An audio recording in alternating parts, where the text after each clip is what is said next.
एका शेतकऱ्याला 2 मुलं असतात, तर 2 मुलांपैकी एक मुलगा हा पुण्यामध्ये राहतो, कारण पुण्यामध्ये त्या शेतकऱ्याचा चुलत भाऊ राहतो आणि एक मुलगा त्या शेतकऱ्याकडे म्हणजेच गावातच राहतो.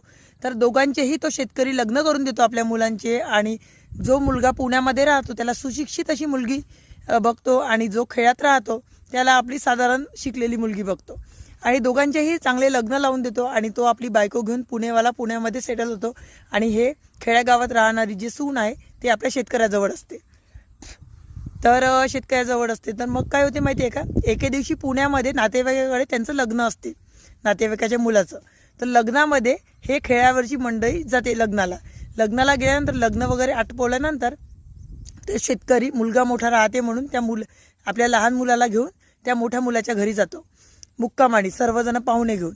तर पाहुणे असतात जवळजवळ 7-8 जण, म्हणजेच शेतकरी, शेतकऱ्याची बायको, त्याचा मुलगा, ती लहान